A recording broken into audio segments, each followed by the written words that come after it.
Alright, YouTube, I'm out here fixing to start stripping this. What I did is I've hooked up a battery right now. I'm testing all the internal components. Let me bring you inside.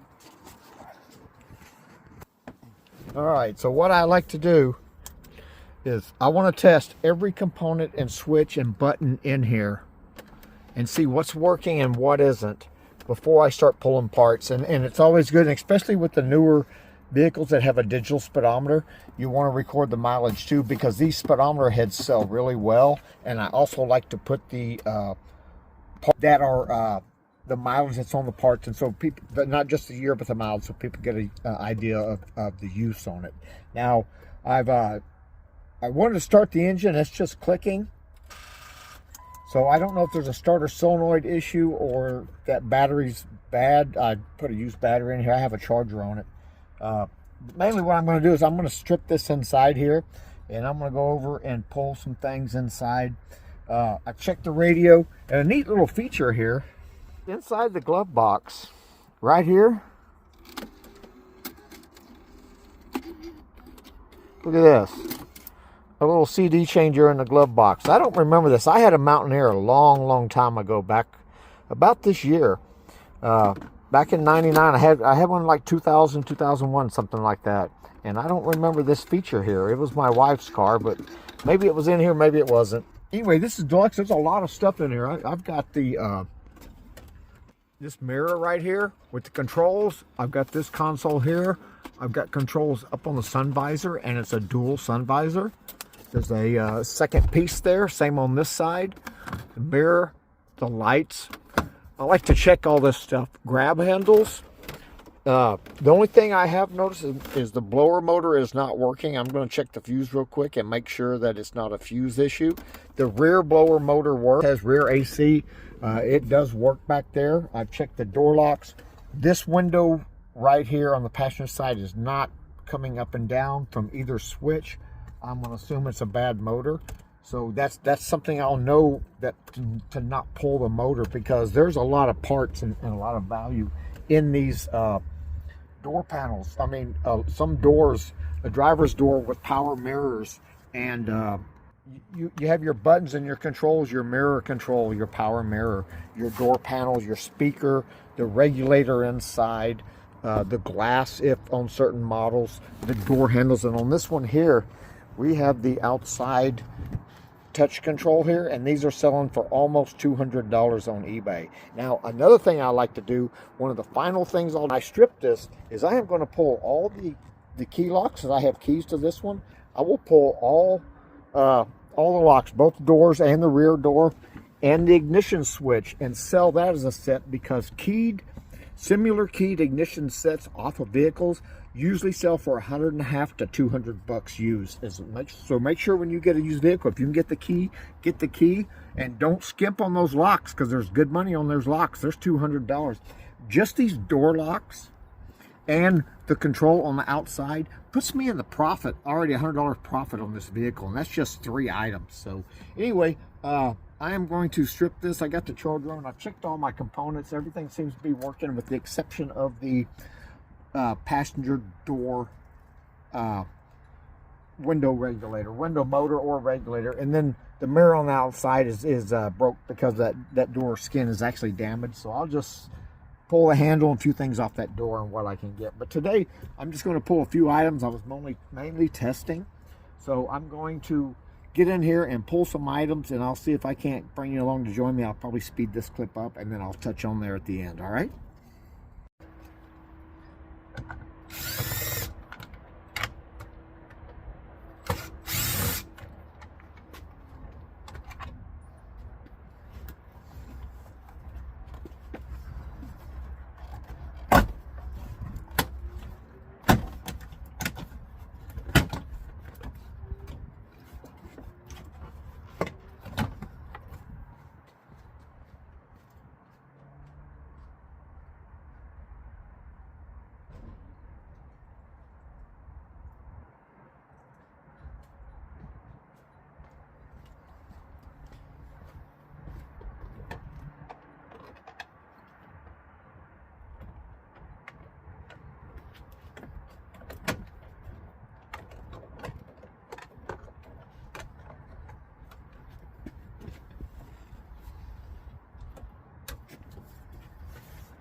All right, when pulling these door panels, you're always going to have a couple of screws.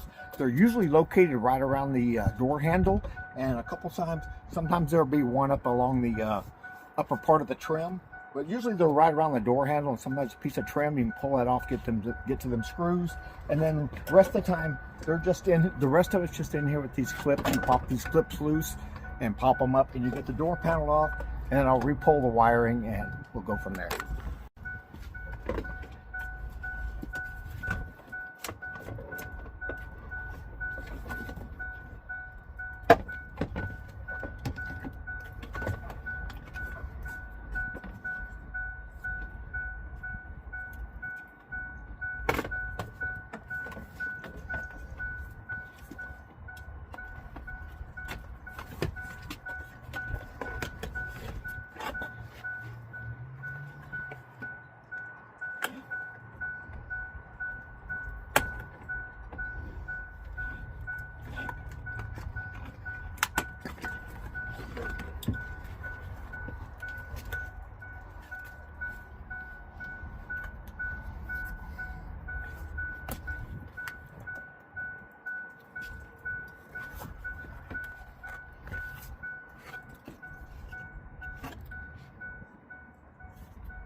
All right, YouTube, I've spent an hour in here inside the car, and let me show you what I pulled and what I didn't pull, and I'll tell you why. All right, first, I removed the door panel, the window switches, and then this is the cover plate for the door handles. So this is set here. I may break this down more because, but I'm not sure yet. But these are all sellable parts, and I made sure that I tested everything.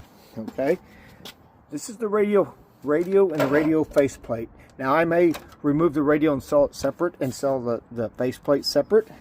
This is the panel underneath the steering wheel, that cover underneath. My speedometer and instrument cluster. This is the panel that goes around the speedometer, and I removed the headlight switch, and I will probably remove this dimmer switch as well, because this will sell separate, this will sell separate, and this will sell as a unit. All right, the AC control, I'd already checked this and made sure everything works, so that's a sell right there. This right here, this is in the center console between the seats, and this is giving you your fuel mileage and your range. Has an LED screen here. I tested that, and that works. Headlight switch, OEM factory, works. AC duct, this AC duct that came out of here, and I will sell the AC ducts. This is the upper and lower cover around the steering wheel. That'll probably go with the set. And then I have the fuse panel cover right there. All right, that was an hour's worth of pulling right there, and that right there is probably $700 to $800 worth of parts. Now, I paid $300 for this vehicle. All right, I've got $700-800 in parts right here. I will list these today. I spent 1 hour removing these items here, and I left a lot of items inside in the well.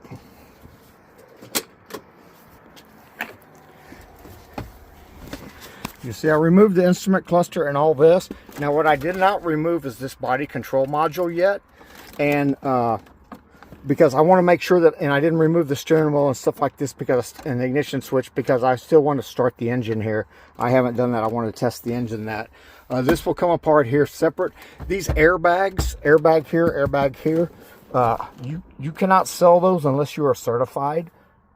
I am not certified. I don't want to get that certification. It's the automotive certified recyclers something or another.